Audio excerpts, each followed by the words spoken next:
Hey guys, Dual Sport Apocalypse. Our snow is starting to melt.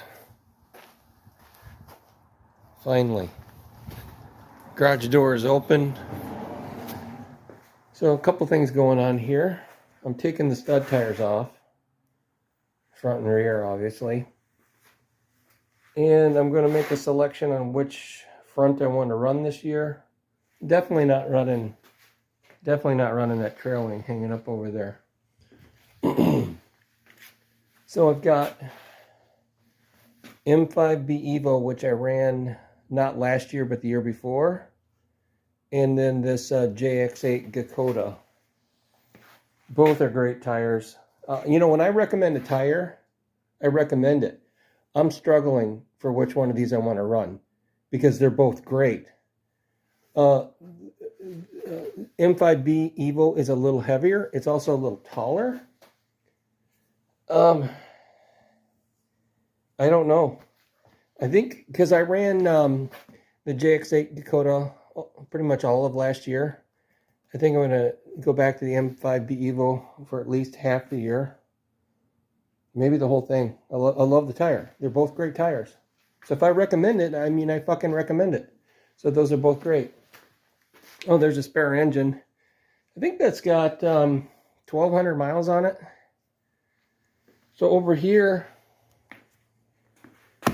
I've already upgraded the springs to the 60, and it's not enough. Not enough for me. Not for what I do. So I'm going up to the 70. I got new boots. I'm also replacing the spring on the rear for the rear shock. I'm going up to the 19. This is first option because when I had this custom made swing arm, because it's 3 1/4 inches longer than stock. Well, that's a leverage. I don't know if that's the exact word, but you know what I'm talking about. So it takes more spring to operate that. So what happened is I would basically blow out my rear tail light, crush my license plate. License plate's still there, so if I get pulled over, I'll just pull it down and show the officer. I don't ride a lot of road, so I'm not real worried. I'm going to leave that plate right there until I get pulled over. What else? So I'm changing the boots, changing the springs up front. I'm pretty sure I'm going to go with the M5b EVO because it's just a solid tire. Both are solid tires, but the thing is, I ran this last year. So I just want to go back to the other one for a year. And maybe I'll do that off and on. Because I really can't pick which one's better. It's really because I've slammed some really hard turns with this M5b EVO. I didn't quite do that with this. It'll do it. I just I didn't get around to doing it. But I know it grips. It grips incredible. They're both great. I'd recommend either one. Go with any one, JX8 Dakota or M5b EVO, and you will not have regrets. If you want one that's a little lighter, which means your bike's going to be a little faster, then do the JX8. Maybe the only difference. So all this stuff here, the boots, the spring, the rear shock, which this is the red one. You got red and yellow. This is a new petcock because my petcock started leaking. So I go through all this shit, take all this shit apart, take the tank off, put the tank over here, come in the next day, because I cleaned it up a little bit, trying to figure out what's going on. Puddle of gas right down there. I'm like, what the hell? I'm like, what the hell? And then I wanted to go for a ride, so I put the tank back on, and then all of a sudden it stopped leaking. So I don't know. I don't have a clue. Anyway, if it starts leaking again, I got a brand new petcock right there. If it doesn't start leaking, I'm not going to mess with it. So if it's not broken, don't fix it. If it's halfway broken, maybe fix it. What else? I'll be able to put my chain guard back on. Yeah, I don't know. Getting ready to get going here. Ready for this season. Winters are long in the UP. They're really long. And I rode more last winter than I did this winter, this very last winter, we had a lot of snow. I mean, we passed 16 feet of snow, and it just made it too much. So,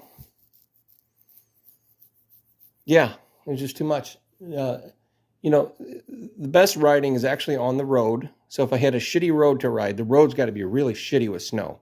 Then I can ride it. That's fun, but then my speeds are 40, 50 miles an hour, and this is winter. So if I'm running 40 mile an hour and it's 10 degrees, do the math, it's real cold. So, and that's because I didn't have trails to get on, because the trails weren't that great. But, yep, got some, those tires are retired. Retired tires. Over here's the rear. Tire Guider Atlas. Excellent tire. A absolute bitch to mount. If you don't have mounting skills, do not go near that tire. If you didn't grow up on a farm milking cows, busting your knuckles, getting bloody, don't buy that tire. You know, if you didn't get bloody knuckles in your entire life wrenching anything, don't buy that tire. Or have someone else who got bloody knuckles do it. But that is because I bleed when I mount these tires. No shit, I do. Yeah, we're good to go.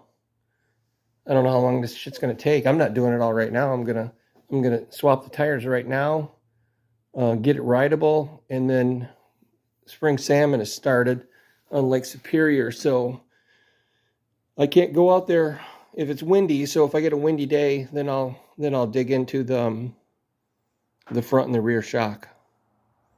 So that's when I plan to do the front and the rear.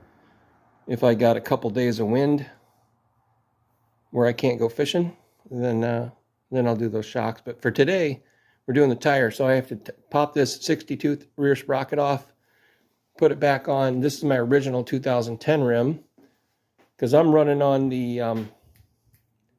86. That's on the 86 rim. I just took the sprocket off, put the 60 on there. Works great. That way I don't have to mess with swapping the tire off and on the rim. That is the scoop. Hope you guys are having this is Easter day. Hope you guys had a great Easter. Thanks for watching. If you like my stupid videos, hit the thumbs up. If you're brave and want to watch more stupid videos, then subscribe. Thanks for watching Dual Sport Apocalypse.